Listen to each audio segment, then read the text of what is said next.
1981. That was just too long for them. But you guys are all here. That's very exciting. So welcome to Books and Bars. I see all of you. I know all of you. You've all been here before, so I could skip all that other part. You all know how to do this. You all know who we are. This is kind of exciting. So welcome.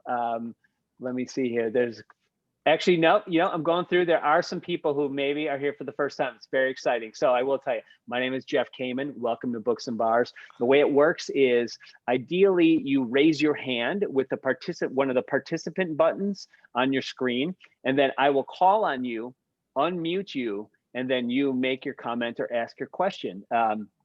Tonight's book is The Hotel New Hampshire by John Irving. And Sue, our longtime friend and member, and I had been talking a long time. She had always, every time I put out a suggestion list of what we should read, Sue always made sure that there was a John Irving reminder that we still haven't read John Irving. And Books and Bars will be 17 years young next month. And this is our first John Irving book. And John Irving's written a lot of books and he's been around for a long time. I'm a big fan of John Irving, and I don't know what took so long, but we're here. We're doing it tonight. It's very exciting. And when it actually came down to it, I knew it would probably come down to like 3 or 4 that are considered maybe Irving's most classic. And I actually talked to Sue about it like ahead of time because it would seem like it was going back and forth between, are we going to do Owen Meany or Cider House Rules or maybe Garp? And I guess I didn't really want to do Garp. I felt like, I don't know, like personally, I gravitated towards the way Cider House Rules and Owen Meany had hit me when I was much younger reading those and wanted to revisit them and see how they held up. But when I ran it by Sue again, she mentioned Hotel New Hampshire, and I was embarrassed that I actually hadn't read that one yet, and that was like maybe her favorite or definitely one of her top in her top 4 or 5 when we talked about like the best John Irving. And I instantly read it and was like, this is the one, we have to do it. So hopefully you enjoyed it too. We'll find out in the next hour and a half. But did anyone just finish the Hotel New Hampshire like today or fairly recently and wants to kick it off with their feelings on it? As an icebreaker, if you don't know what to say, you could tell us maybe what you would give it on Goodreads from 1 to 5 stars and why. Or maybe you could tell us something that you really liked in the book and something you didn't like, or something that worked for you, something that didn't work for you. All opinions are welcome, so positive or negative. Anyone feel free to raise their hand. And our friend Pete is co-hosting tonight, so he will be jumping in and also monitoring our chat. Again, if you're here for the first time, you can use our chat function, which I will put something in it right now, so you guys will see an example of. There are oftentimes a separate discussion going on in the chat that you can read, and if you don't feel like bringing it to everyone, and then maybe Pete will highlight it and bring it out to everyone. But here are some instructions on Books and Bars that I just mentioned, but you can see it in the chat below you. And there you go. And see, Pete says, if you see this, this is where you type the comments. Thank you, Pete. All right, well, you know what? If no one's gonna raise their hand, I will start by telling you a little bit about John Irving, since I've talked him up as one of my favorites. So John Winslow Irving is an American-Canadian novelist and screenwriter. He achieved critical and popular acclaim after the international success of The World According to Garp in 1978. Many of Irving's novels, including The Cider House Rules, A Prayer for Owen Meany, and A Widow for 1 Year, have been bestsellers and turned into movies of some sort. He was born March 2nd, 1942, so he's 78, but he'll be 79 soon, in Exeter, New Hampshire. And 3 of his major writing influences, and maybe you saw some of that in this one, are Charles Dickens, Kurt Vonnegut, and Graham Greene. I always get a sense of Charles Dickens from John Irving. I feel like he is in many ways really a modern day Charles Dickens, for me, for good. For some people, maybe he maybe feels like he might write too much or too long. But I'm interested in your Graham Greene thoughts is on really that. interesting. I haven't heard that before. Yeah, that is something that he cites, and I am not as well versed in Graham Greene, Pete. So I'd be interested in anyone else who is, that can speak to how how Irving, I see Evelyn just sort of raised her hand and wants to speak to that. I could say a little bit more until we have a hand. So the Hotel New Hampshire from 1981 centers on a quirky family from New Hampshire and the hotel that brought them all together one fateful summer. Critics praised the book for how it balanced emotional resonance against its witty comedic themes. In '82, the book received a National Book Award nomination, and he is an award winner for other ones. He did not win the National Book Award, I believe, for it though. But his books are published in more than 35 languages. And before he turned to writing, he competed as a wrestler for 27 years. And if you've read any of his other stuff, wrestling does come into play many times. And I'm happy to see Sue's hand is up because we've talked about Sue. Sue, may I unmute you? Talk to us, Sue. Well, I have to admit, I read this when it was first published, which will definitely give you my age. I was 21 when it came out. Wow. So I have a whole another lifetime after I've read this. But I was surprised at how much I remembered of the book. When we reread Dune, it was like I was reading a whole new book.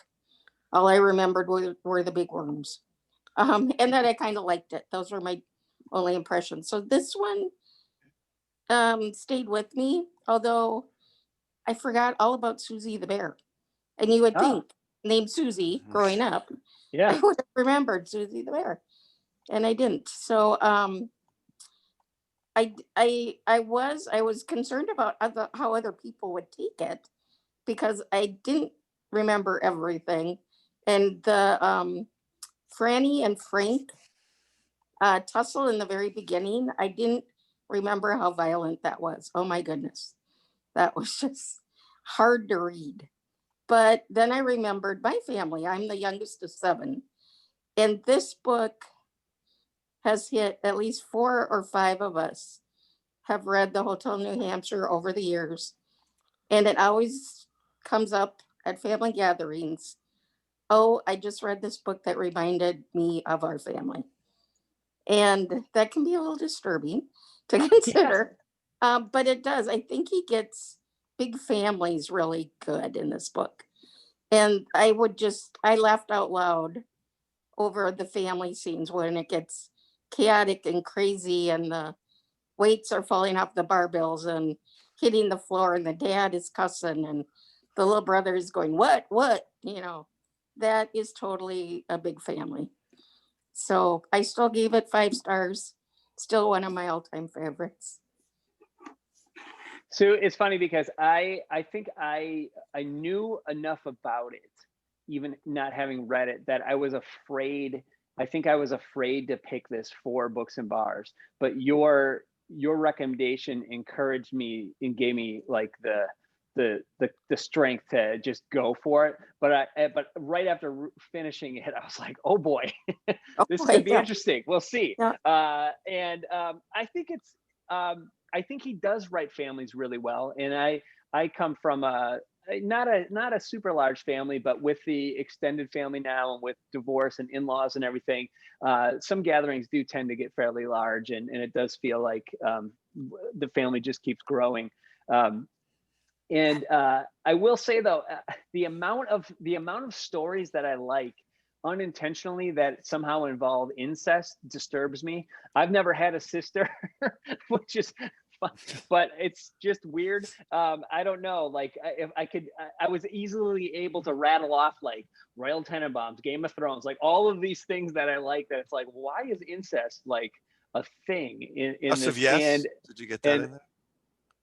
What's that, Pete? House of Yes, that was a House movie. of Yes, yes, another example. I mean, yeah, I'm trying to be a good Ed McMahon here. I was asking. That was good. House of Yes, Jeff. Yeah, and everyone's like, that's a really obscure reference. Does he mean the independent Parker Posey film from the early '90s? That's wild. Good one, Ed. I mean Pete. Yeah. So that's weird. So I get it, and of course there are, as you mentioned, there's some other things in here that are pretty rough, and I'm especially interested in what you guys think about that. And I see Evelyn and Ruthie's hands up. So Evelyn, I'm coming to you. Let me unmute you, or you can do it if you can. I'm coming. Hi. There you go. Okay, I just did it myself. Hey everyone. Can you hear me? Yes, No? I can hear you. Okay. I'm sorry. My internet told me I have a bad connection, so let me know if you can't hear me. It lies. The internet is full of lies. There you go. All right. Okay. Okay. Can you hear me? Yes, I can hear you. Okay. Okay. Yeah, so in terms of Graham Greene, I feel like he deals a lot with like impossible sort of moral dilemmas, and he goes into morality and ethics a lot. So I wonder if that's what the theme is. I'm not an expert on Graham Greene. I've read 2 of his books and I've really enjoyed him, but I think maybe that might be a similarity. I don't know. I liked this book overall. I felt like the rape scene was very difficult, which I guess means it was well written. The incest part was a little very ish. I don't know. I felt like the family dynamics were good. They really loved each other, like people are saying in the chat. And I thought the big theme on this book was like how different people deal with loss and grief. And like just like how they keep on saying, keep walking past windows, just keep doing it, keep going. You know, don't take the easy way out. So I thought that was interesting. I thought like, but yeah, I don't really know what to think. I have 30 more pages left, and I know Lily's probably gonna eat it. But yeah, I really don't know what to think. Is there something happened in the last 30 pages? Yes, things happen. Oh shoot. I mean, okay. Well, I mean, I thought it was a good ending. So, I mean, you are going to finish it, right? I don't remember specifically at what page count, like what happens, but yes, there are still things to happen. Well, Lily has just failed in her second book, and I thought it was really funny that the it was so bad that college students thought it was good, or like I loved this sentence about art. About somehow among a certain university population, the obvious failure to be clear confirms what any fool knows is a vice can be rearranged by art to resemble a virtue. So I thought that was funny. I wonder if John Irving was criticizing other authors for being bad writers and purposefully, you know, and thinking that they were doing something artistic. Anyway. Interesting point. Ruthie, you've had your hand up for a while. I'm coming to you now. Let me unmute you. Talk to us, Ruthie. Have you been waiting here for 24 hours? I've been here since yesterday. Well, I came into this book not knowing anything about Irving, other than I liked Cider House Rules, the movie.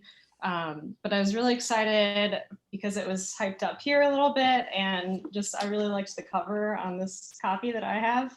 That's the cover you like? Because there's so many different ones. There's the dog cover, there's the hotel cover. You like the motorcycle? I like the motorcycle cover. Cool. So I was excited about that, but I have to tell you, this is the first Books and Bars book I haven't finished, and I don't plan on finishing it. And I'm really sorry, Sue, that I didn't like it. I really wanted to like it. The humor didn't resonate with me, and the difficult scenes that everyone is talking about didn't resonate with me. And I even watched the movie thinking it would help me like get re-excited to finish the book. Didn't finish the movie either. So I feel weird that I didn't like it and couldn't finish it. But I guess that's where I'm at with it. So yeah, excited to see what everyone else has to say. Well, don't feel weird. First of all, I thought that I think the movie is about like 30% of what's in the book. It goes so fast it's the way it's edited. It just glosses stuff over. I mean, but I've actually felt that way about almost all of Irving's adaptations. I think there's just so much more in the books of. I mean, the Owen Meany movie was called Simon Birch, and it was just like it was changed so much. And the Cider House Rules movie and script is better, I think, than any of the other ones. But I still felt like I love the Cider House Rules. I think, I think there's so much more in the book that wasn't in the movie. But yeah, you're not the only one. I'm seeing in the chat that there's a lot of people who are a bit disturbed. So anyone else that want to chime in with want to backdraft on this on Ruthie's comments right now, feel free. Otherwise, Pete, tell me what I'm missing in the chat. I'm just seeing a lot of people. Oh yeah. Wait, but we got Kara, and then we'll come to you. Oh Pete. yeah, okay. I was going to go to Kara. Yeah. Kara, talk to us.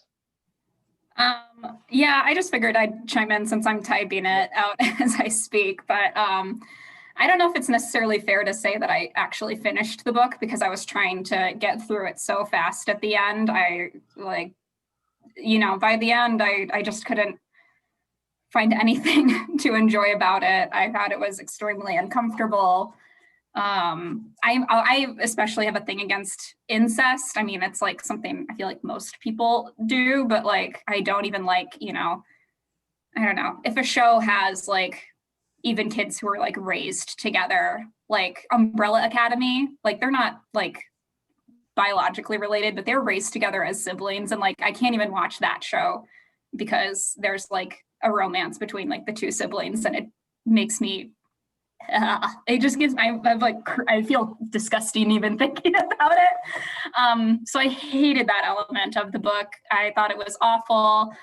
I didn't feel like they were exploring incest. It just was like incest is included, and it was like it just felt like it was interesting to him. And I don't know if I missed something. Again, I started skimming heavily because I couldn't deal with it.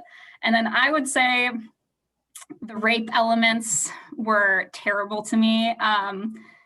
It made me uncomfortable. I don't think that means it was well written. I mean, maybe like, people can disagree. I feel like I find a lot of rape scenes in other books that I've read uncomfortable, and I think they have been well written.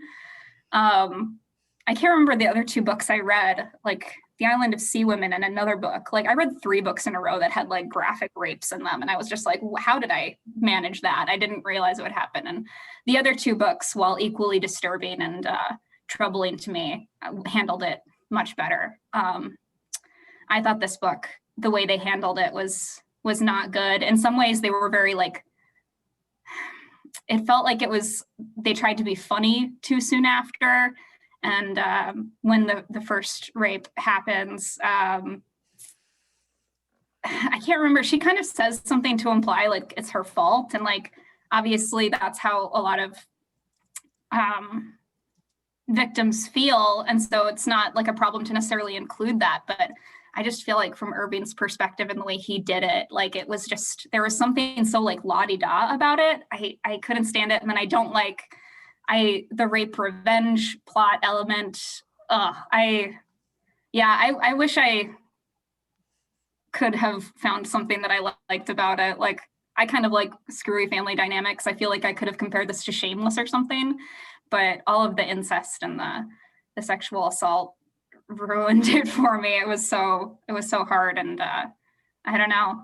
I have a hard time. I didn't like The World According to Garp, and those are the only 2 Irvings I've read. And so many people like Irving, and I'm like, should I read another Irving, or do I hate this author maybe? And I don't know. So if anyone is like, give Irving another shot, if I read him a 3rd time and I still hate it, I probably will never touch him again. I would say, if you're gonna give him another shot, Cider House Rules, or Prayer for Owen Meany. Yeah, I would recommend anyone who hated this book go to Owen Meany, because it almost feels like a first book. It kind of, I think he did a better job with his characters in Owen Meany than here. It's an author; he just goes with his characters. But I'm not going to be the Irving apologist. I don't want to steal Sue's thunder. Well, Katie's got her hand up. Let's hear from Katie. Katie, talk to us. Are you with us, Katie? Hi, I see you. Hi, sorry, my Great. computer was, I'm apparently not familiar. So I found this book disturbing on too many levels, just because the incest was far too prevalent. It was too much focus in the book. Kevin asked if the book feels dated. To me, it absolutely does, just because there's so many ways that people weren't coping with things. Like they weren't using tools we have now because it was set in the 60s, right? So I feel like it is dated in that sense. Ruthie, do not feel bad about not finishing because you missed out on a epically disturbing chapter where they actually do the things. You're okay on missing that. I was okay with the humor following the rape scenes and stuff, just because that is a coping mechanism for a lot of people and to kind of like push it aside. So that I could at least understand. And I didn't find it as avoidance because they did actually kind of like talk about it, just not in the way we think of talking about or through trauma like now. That was just kind of their way of, hey, we're in this together. I want to talk about it how I want to talk about it. And they did, especially with the bear, what the heck was her name? Susie the bear. Susie. She was all like, you know, she's got to do her thing and get through it. Eventually she'll go through the steps in the process and it'll be good. And she got there. It just was a different process for Franny. Overall, I was not a fan of the book. I think if they would have left out so much of the incest, or if they would have dealt with it better, if they would have left out so much of the relationship to like the whores and the sex and the rape, like it was too focused on other things rather than the family dynamic, which I did enjoy those parts of the book, like the humor regarding grandpa, like Iowa Bob. Thank you, Angela. She's like my helper person because apparently I can't think or talk this evening. So they would have focused more on the interpersonal relationships between the family members and the characters rather than the awkward, uncomfortable things. It would have been a much more enjoyable read because I think there could have been a lot more discussed in those other aspects rather than where he placed the focus. Thanks, Katie. And I see Angela. Angela, talk to us. Sorry, I had to turn my volume back up and then unmute. I think I said it in the chat, but it was really, let's say, mute that. I liked the family dynamic from the fact that the kids bickered like normal family kids did, right? And so was it Lily right away shares too much with the parents. They all get, you know, Johnny and Franny get in trouble, and then she like comes up and she does the cute apologetic stuff like the little sister. I just want to, you know, I want to be mom and dad's favorite, but I also want to be your favorite, and all that cute stuff, and the way like the innocent, I want to grab my blanket and come hide in your room and cuddle with you, and the things that big brothers and little sisters or big sisters and little sisters, etc., siblings in general do. I loved that. You could sense the love, even some of the stuff like when Franny ends up sleeping with Ernst, feels abused and all that, and then Ernst goes after Franny in Hotel 2, and the dad's like, you saying you're disappointed in my daughter after you fucked her? Like, really? That's what's happening? And he gets pissed off, right? It seemed like a very supportive family dynamic, even though Frank still felt like he was in the closet, but it was like everybody knew, they just didn't always talk about it, but they had their little ways. And I really appreciated that family dynamic. I wish they would have focused more on the positive. The rape scene was difficult. I felt like when we read Beartown, to me, that was a much more difficult scene or storyline to listen to from a rape perspective and all of that. That was way harder to like digest. Where this felt so, the whole book just, I felt like deteriorated the rape, but even though it was such a big portion of it. And then, yeah, I think they just spent too much time. I'm not a prude, but I don't want to just, everything was about sex. everything was about sex or death. And it was super depressing. And I couldn't wait to be done with it, but I can't not finish a book. So. Wow. Okay. Thank you. Donna, I see you. I'm unmuting you. Talk to us, Donna. All right. What Angela just said about how I can't not finish a book, knowing I couldn't participate last night because of the inauguration stuff in another book club, I read it a while ago just to keep up to date on Books and Bars.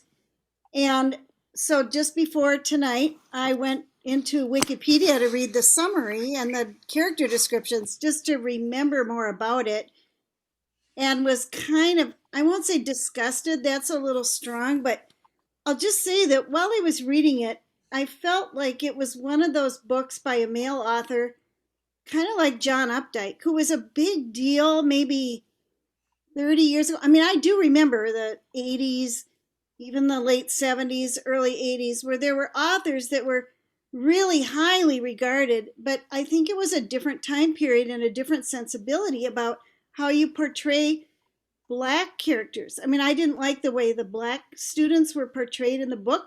I didn't like the yes, people have talked about the rape scene and that sort of thing. The incest didn't bother me so much because at least it seemed like there was some basis for their interest in each other, and it was a very loving relationship in that sense. But I just felt as it went along, the plot was so like Dickensian, I guess. You know, you mentioned earlier, compared to Dickens, because there was just such goofy stuff that happened. And so things would just get glossed over in the interest of these absurd things. And, you know, so the business about the bear and the smarter bear, well, then no, it's really a woman and it's Susie the bear. And her whole issues, like, you know, and bisexuality or whatever. I didn't like how that was portrayed. I didn't like any of these. Well, and why did the mother and egg have to go down in a plane crash? I mean, first of all, it's not likely that would have happened. I mean, a plane crash would have been a way bigger deal at the time than, and it just wasn't. It was just like, oh, okay, so yeah, the mother and the youngest are dead now, but we move on, and they set up their hotel, and in the way those young radicals and all the prostitutes and all that was involved in those interactions, and it just was one goofy thing after another. And I like goofy plots, but I just couldn't get a handle on the characters and what we were supposed to find insightful about them. I appreciated the comments in the chat about the family dynamics. I know I grew up in a big family, and yeah, it's true, there was some really kind of cool things there, but I don't know. I wanted to like it, and I got to the end and I thought, I want all those hours back. And I rarely feel that. I rarely feel that about a book. So I'm really sorry about that, but not my cup of tea. That's all right. Donna, have you read other Irving, though, that you've liked? Did you mention that or not? No, I don't think I have. I think I saw the movie of Garp because John Lithgow was in it, and yeah. And I know I have a very good friend I used to teach English with in high school English years ago, who loved The World According to Garp, and I respected her a lot, and so I should read that, I think, because she thought it was wonderful. Okay, thanks, Donna. Evelyn, unmuting you. Let's Hi. check that connection. How are you? Good. I want to talk a little bit about John, because I wonder if he was, as the narrator, he seemed to be the one that didn't mature. So I wonder if this whole, and Franny was already messed up, right? Because she was raped. And like, so I can see her side of this a little bit, but I wonder if John was like, I don't know, they talk a lot about Freud, and I don't know very much about Freud, but I know he was very much about like sex and like it's different stages in our lives, and how like, I think at some point, like there's different levels of like sexual maturity, and some people end up like stopped earlier than others in the stages, I think. And I wonder if John was an example of like somebody who was sort of stuck in the early stage and never matured, you know, because like, isn't the first thing like you're in love with your mother or something? And yeah, but his mother died. I'm sorry, I don't know very much about this, and I see some of you laughing at me, but I don't know if No, we laugh with you. It's okay. Reason Yeah. for this being like, there might be a connection between the two, is what I'm saying. So yeah, and yes. And I'm not a Freud expert either, but I definitely think that that there's a connection there, and that anyone else that can speak to that better, feel free to raise their hand. Yes, I see please. Sue. Did you have more, Evelyn, or I don't want to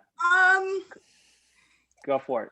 Yeah, I don't know if he's trying to say something about maturity there, and I don't know if like he's also trying to say something about the parents who were very much in love with each other, but how much did they work on developing or getting involved in the kids' development? It really seemed like they just let them go. Maybe I'm a little bit wrong, but it really did seem, especially the father, and after the egg and the mother died, they were just sort of left to like be on their own. And like when you're growing up in your formative years and like with a bunch of whores and radical communists who clearly have a different view of like the world, it could be somehow warped. I don't know. Yeah. Sue. Well, I think I have found the most despised Books and Bars pick. So I'm on a list somewhere. Sue, yeah. I will actually, yes, I will give you that honor if you want it. If you want it, we can talk about. We could move forward and say, in the 17 years of Books and Bars, we did it. We got the one. We got the one that really pissed off the most people. But I did want to say, the incest and sex is not what reminds me of, or why we like this book. It had to do more with the farting Labrador, the Forgot about that. the weights falling off the barbells, those stupid little family things that, and so I think you're right. I think taking John Irving in his career, this was one of his early books, the second one he wrote. And I think he got better as he went on about taking away some of those side trips that were kind of blech.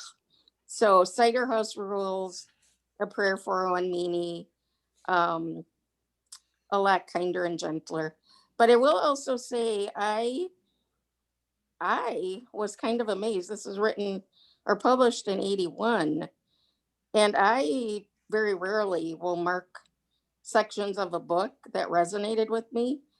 And there were 3 or 4 sentences, phrases, passages that I highlighted because they reminded me of today. So it was like, wow, he wrote this in 81.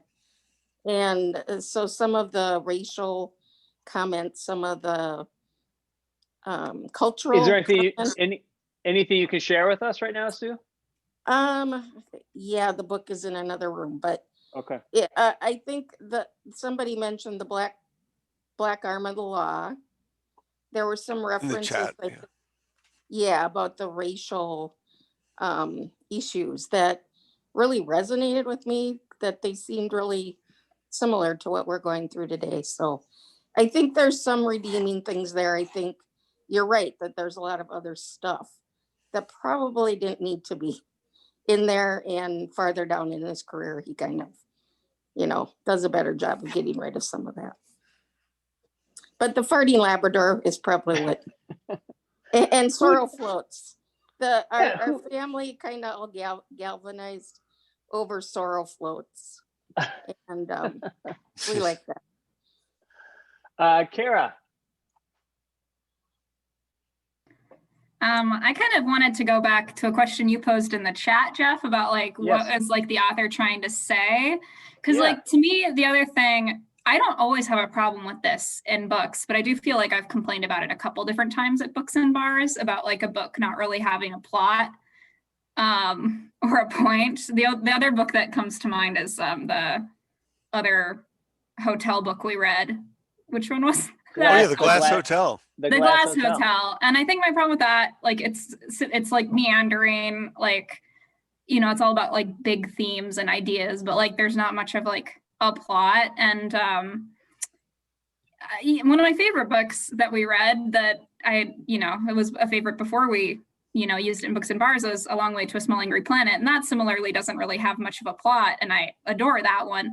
And so I think, for me, if this was just about a dysfunctional family kind of moving on to different things, I wouldn't necessarily have had a problem with it not having a plot.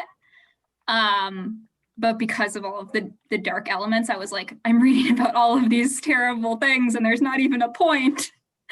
But like, he was trying to say something, but like, I don't know what it was. Like someone had the window phrase or whatever that they kept repeating. And I was like, but like, they can't include all of this incest and rape because that's the point. Like what is the point? Like, there's no big plot. Well, there's like, why did he write this? Like, what is the theme that he was trying to say? I missed it. I don't know what it is. What about the fact that, I mean, there is terrible violence towards women, and I posted also in the chat about, I mean, think about, we have prostitutes, the sibling relationship, everything. The women don't fare well here. But what does it end with? It ends with some of the men turning this hotel into a shelter for women, right? Like, is he trying to at least maybe point out, like, he knows women don't have it good right now, and I'm trying to find some men that can make amends for that, or try to change that or make it better in some way. I mean, I think there's definitely a theme of you don't pick your family, but it's you kind of create your own family.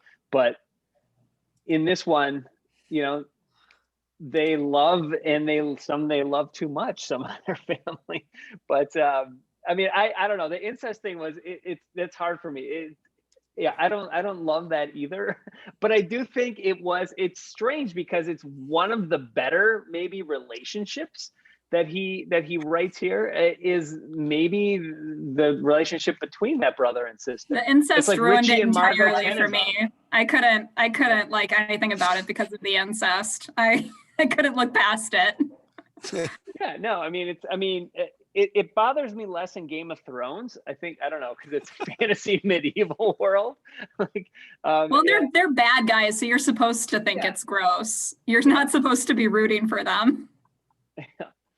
Angela, tell us what you think.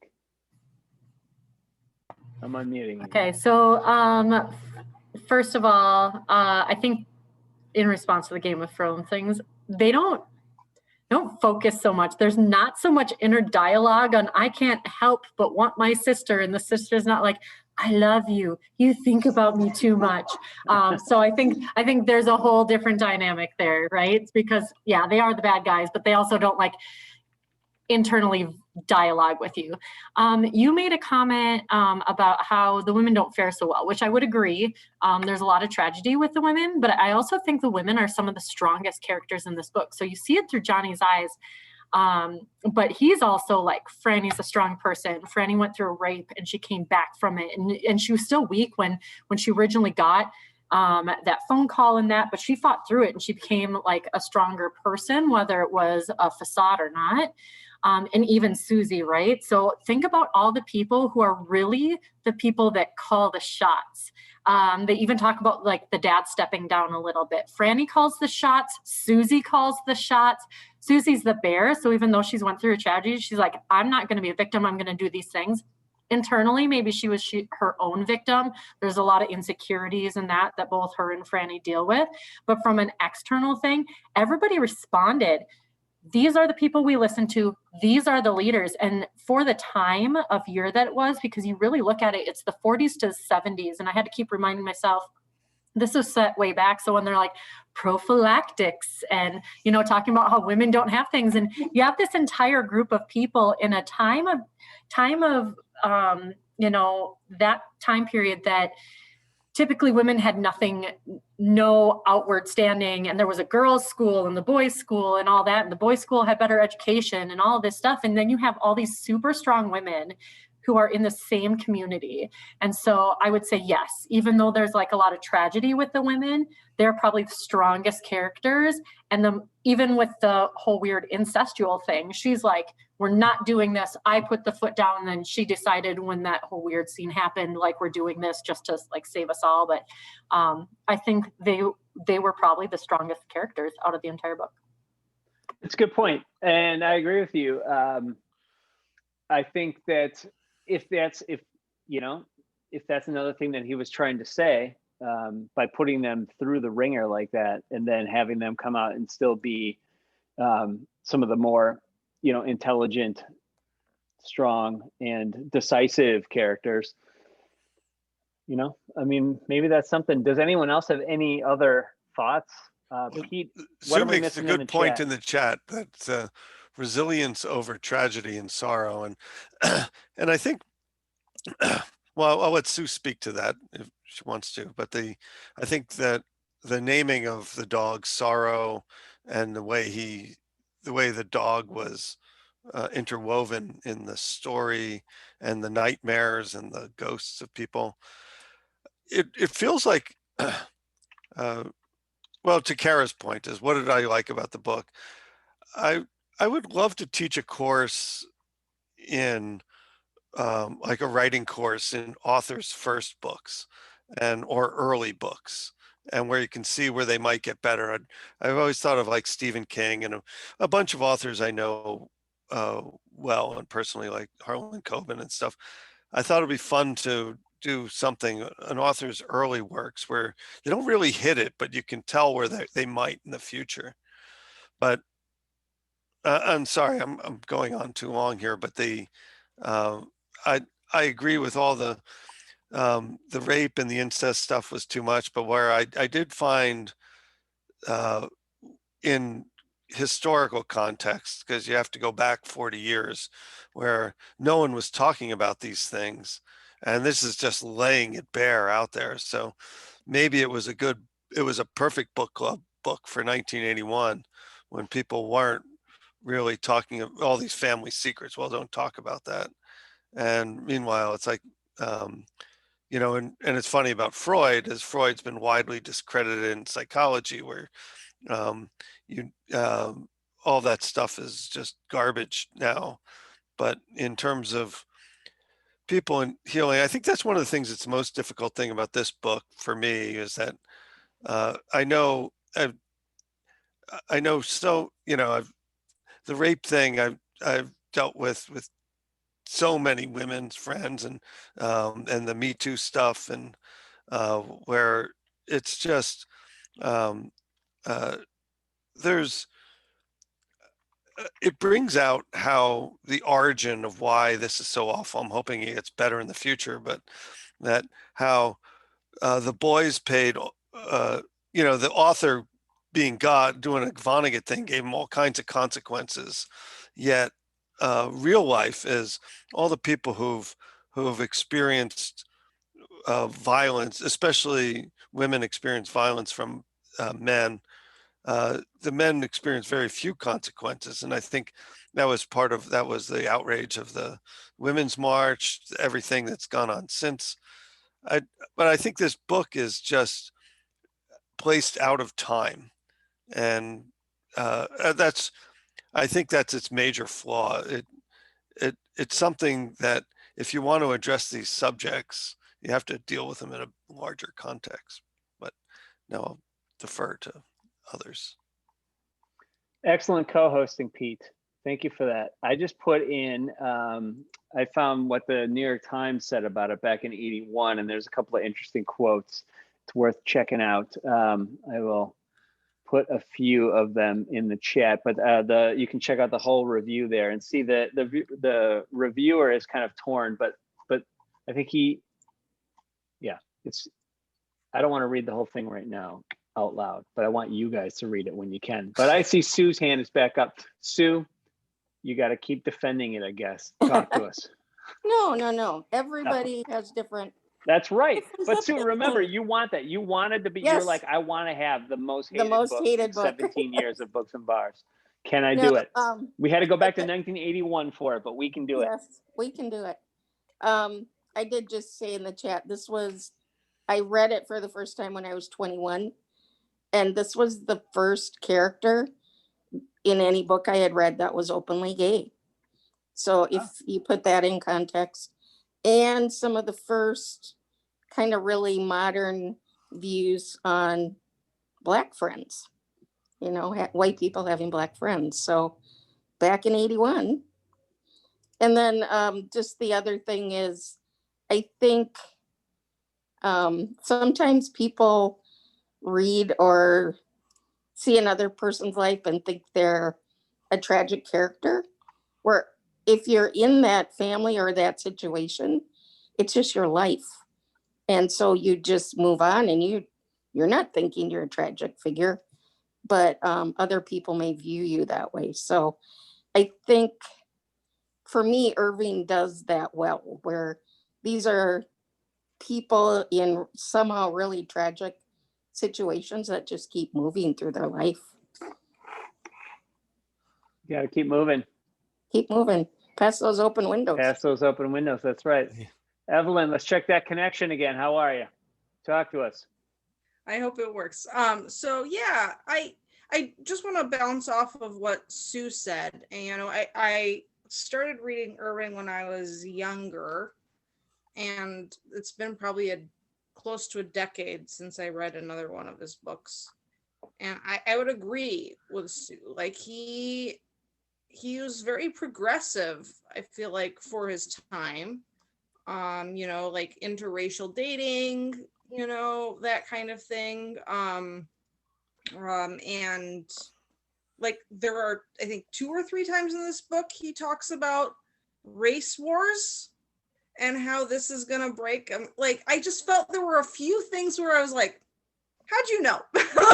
Like, yeah, I think,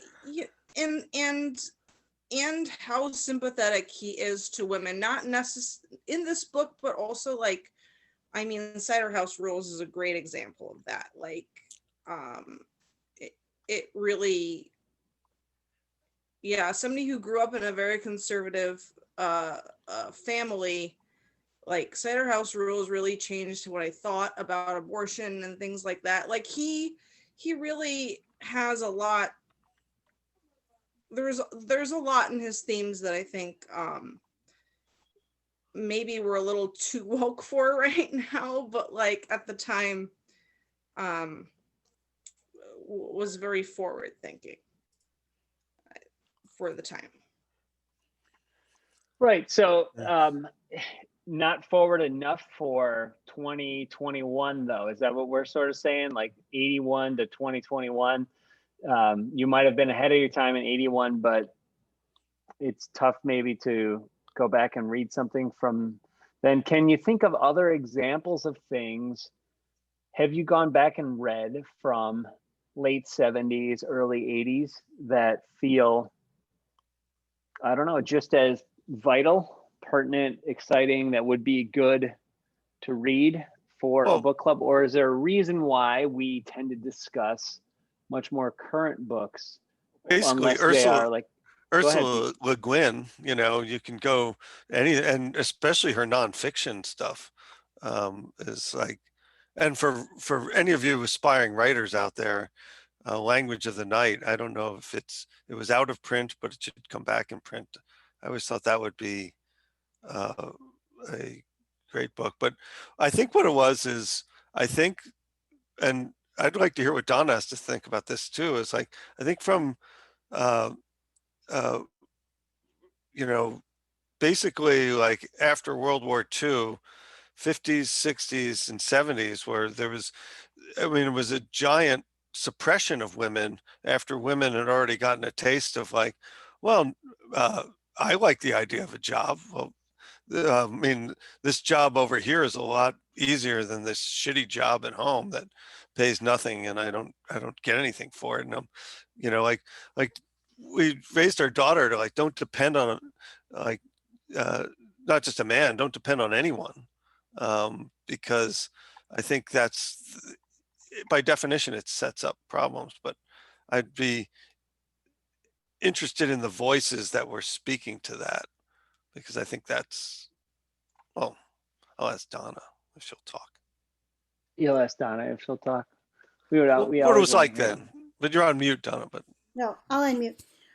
What I would say to that is that I do appreciate hearing what people have said about some elements of the book being a little bit ahead of their time, because I do think now that I reflect on the book more, that is probably true. I appreciate what Angela said about the female characters being pretty strong, actually, in the book, which probably is pretty unusual. I think there was still kind of an obsession by the author with male sexual coming of age, and Updike is that way too, from that time period, where I just think there were more male writers, and the ones that really thought sexuality was such an important part of the male experience that then they dwell on it in their books. And I think then that's maybe why I got kind of tired of reading about the parts where John was always visiting the housekeeper at the hotel, and she had that day room and stuff. My gosh, my gosh, this kid is 15 years old. Yeah. And he's going to her room every day for sex. And there was some money exchanged at some point, because she pretty much said, look, I got to get something out of this. But, I thought, what?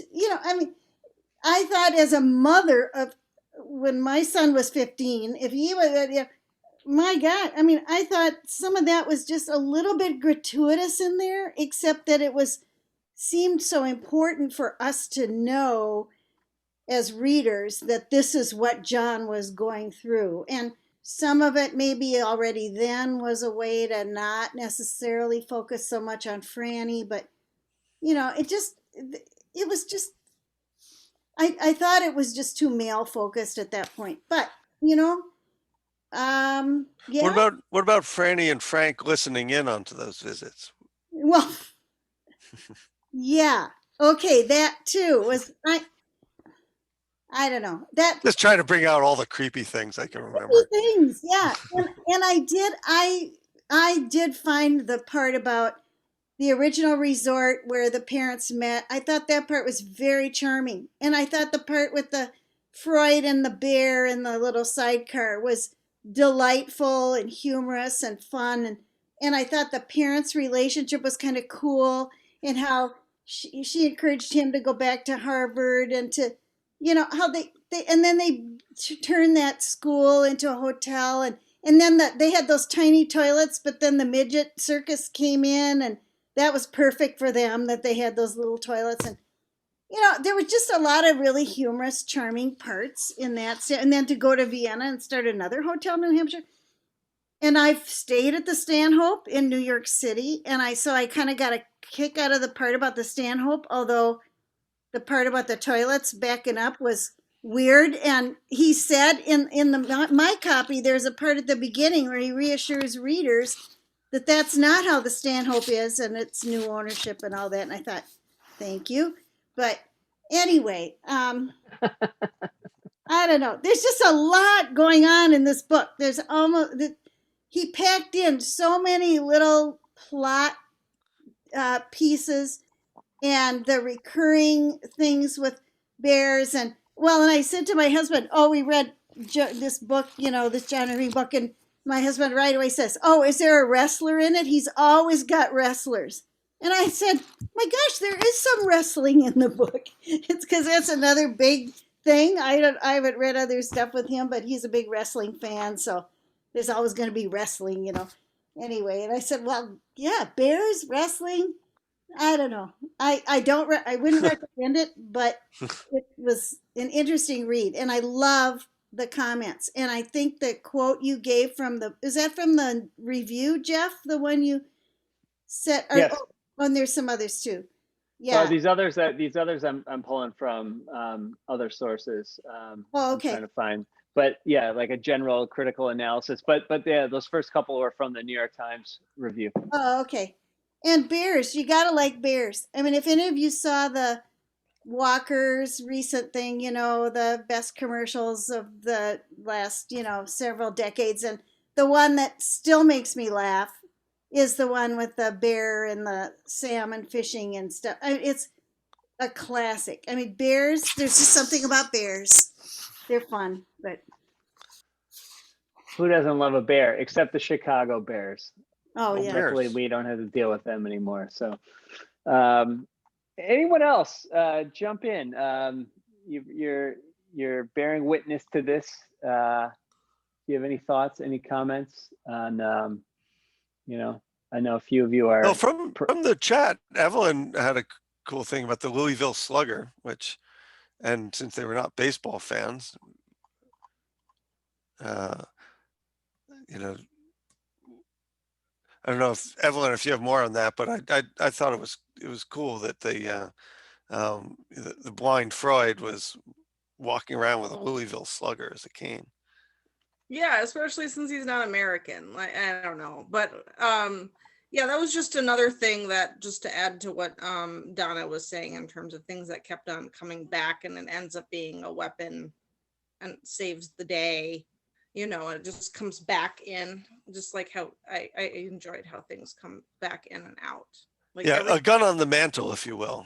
Yes, exactly. I was just gonna say it's almost like a mystery novel where it's like every little detail ends up showing back up and like meaning something. What's that called? The if the gun shows up, it has to go off. It's in the play. I'm drawing a blank on it. You know what I'm talking about? Well, just in the larger umbrella tropes. Yeah, exactly. But I think that's like, it's so interesting to read this one because I read A Prayer for Owen Meany in 1988, and but I saw so much of that in this book, which I was kind of surprised about because I never heard of this book until you mentioned it, and but I read Garp and I saw Cider House Rules, the movie, but I didn't read the book. But I didn't. His writing is good, and I think to the point of like the Bechdel test and stuff, which I didn't. My daughter would have told me, but I'm sure this book doesn't really pass, which is a horribly low bar. But the thing is, like, what might be interesting, Jeff, and I don't want to throw shade on Sue. I want to throw props to Sue for like bringing this up. It's great that we're here and we're talking about this because I think it can set a good tone of like other books that we read, and like especially if we're going back into the backlog of especially 40 years. What is something that was ahead of its time that really resonates today? I think there's a lot of stuff. There's a lot of Baldwin type stuff that was so far ahead of its time. Like if I forget what street could talk, Bleecker, or what one of those lower Manhattan streets. But anyway, there's a lot of voices that knew the future was coming, but then we didn't know we were going to regress. Like a kid growing up in the 70s, like I never expected we'd the last 4 years we went through, like I thought everything was done in 1978. Like, oh, cool, it's all going to be better from here. Nothing could possibly go wrong now. Oops. I do think, Pete, that's like a reaction that a lot of us white people have, because all of my Black friends are like, yeah, we knew this was going to happen. Yeah. Oh yeah, right. Yeah, there's not a single like all the people of color kind of foresaw this. I think the only people who were surprised were white people. Right. And and Jeff, I got to do a better job of bringing the rest of my friends into this, into your book club here, because we're all big readers, and they would have a good voice in this stuff, especially the people of color type stuff. Where, yeah, that was like one of my, I hate when white people do this, but I'll just say my friend Rob was, it was like, come on, Pete, you shouldn't have been surprised. Like, you, I've been telling you this is what the country is forever. And it's just like, I hoped it was better, but now it's, arc is changing, but yeah, a lot to do. I don't want to dive too deep into that. Sorry. That's all right. Pete, yeah, all your friends are welcome. All of your friends are welcome. This is open to everybody. I know it feels fun sometimes when it's our own little private club, but I'm thinking that we're gonna be open to more people when we're back in person, and it might be hard to get someone to try this. I don't know, if they don't want to try this format or something, but invite anybody. They're all welcome, and help teach them how to do it. Love to have some different voices here. And as far as more on John Irving and more on Hotel New Hampshire, I like the book, so I'll stand with Sue and defend it. I know it's not perfect, but there's a lot of stuff where, like I said, my first reaction was, "Whoa, this is gonna be interesting to talk about." There's some stuff in here definitely, but I do think Irving's a really good writer, and I do think he writes, families and these really intricate plots really well, and there is so much packed into this. When we're doing this little thing of like coming up with a beverage to drink for this, there's the whole Vienna aspect of this book that we barely even touched on. The fact that they pack up and go, and it's not even just on the East Coast anymore. It's so wide ranging, dealing with communism and prostitution. And yeah, these are not model parents. Then but it's I don't know. I don't know how much of it was it shocking in 1981, or was it more of like, this stuff happens, this stuff goes on or something. I don't know.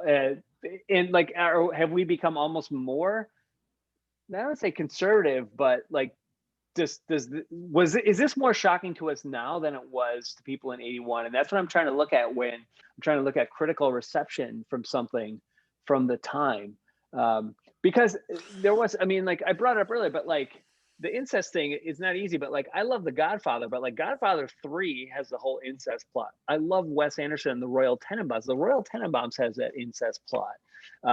We talked about the villains in Game of Thrones, but it's like, why do somebody? And I think Wes Anderson and Francis Ford Coppola are both great storytellers, and those are good movies and stuff too. So I don't know, but it is weird. Like, I don't know that anyone writing today would necessarily do that and feel like it would be like a commercial success necessarily. I don't know, and I think that I think he was commercially successful with this and continued to grow, because Garp was a big hit, and this was the follow-up to Garp, I believe, right? Unless there was something else, like a short story or some others in there too. So I saw a hand, but the hand went away. If you had your hand up. Evelyn brought up a really good Yeah. point. What's everyone's favorite character? Because there's a lot of good characters to choose from, everywhere from sorrow to egg. Yeah, especially anyone who really didn't find much to like in this at all. Are there any characters that you liked or found redeeming? But I see Kevin has his hand up. I think Kevin is speaking as someone who didn't read the book, though, so I'm really interested to hear what he has to say. Talk to us, Kevin. Well, hi, Jeff. Yes, that's correct. I did not read the book. I read basically all of your books or all the Books and Bars books, even some that come up on just the potential lists. I usually add to my list. But I didn't get around to this one. But I wanted I really value Books and Bars. I really value the people. I value the insight, and the it's been great. And so I thought this would be interesting to decide if I really should or shouldn't kind of put this really in my list to read, because there's, as all of us, people are readers. I mean, there are way too many books. I will die. All of us will probably die before we've read all the books that we want to read. And I think it was interesting to me to hear both Kara's and Sue's perspective, kind of being slightly, I'm probably between the two of them age-wise. I don't know anybody's age. It doesn't really matter. But like Everyone just say your age out loud right now at the same time. Ready? 59. 61. Wait, I'm the only one on mute. I heard 2. Yeah, good talk. We talked just the other day. But anyway, so I think that some of that is important to kind of remember how a book can impact somebody at the right time in their lives, or how that might impact somebody in their lives in a different way. And I really value that, even if I probably won't read this book. And I feel like there's plenty of, it doesn't sound like there's a lot of love for this book out there, even though it really could have resonated with certain people at certain times in their lives. I think that happens for a lot of people in books, and I really value how Books and Bars has brought some of those books to me. That's why I'm here tonight, even though I didn't read the book, Jeff. Well, and Kevin, if you recall, we used to say that more frequently. That was actually like one of the selling points actually for coming to the live in-person event. It used to be like in the advertising for this was like, you're welcome even if you haven't read the book. And we would often get people who are like, see what this is. You know what I mean? Like, see if this is something that maybe I want to, because it seems a little, I don't know if this is something I want to be a part of or whatever. So thank you for trying all of the different kinds. And yeah, I mean, I don't love all of our books, you know what I mean? And most of the time I'm reading them along with you for the first time. It's never like, these are Jeff's favorite books and I'm disappointed if you don't like them. Totally fine. All opinions welcome. And most of the time I'm reading it within the same month or two that you are. And because I want to have that fresh experience to talk about it. There are certain authors that I know I really like and I'd like to get to, and I've returned to with Books and Bars. And John Irving is one that I have wanted to do for a while. Maybe I didn't pick the most accessible, friendly one for the group.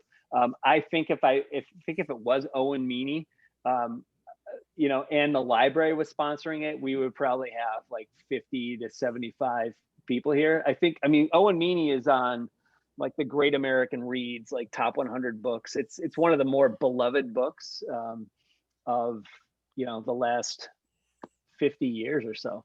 But which is not to say that, I mean, but I also felt like that's maybe why we shouldn't just read that one though. I actually thought that a majority of Books and Bars people may have already read that one. Go ahead, Pete. I was glad about that we went to this one, but I would throw this out to everyone else. It's like, did anyone else read, what's that, Conroy, Prince of Tides? Was it Conway? Pat Conroy, Prince of Tides. Movie with Barbara Streisand and Nick Nolte. Did not read the book. Oh, well, I think this book, because, my wife Carolyn says hi to everybody. She can't. Hi, Carolyn. She's not here tonight, but she wanted to say hi to everybody. But the Prince of Tides, I think, is similar to either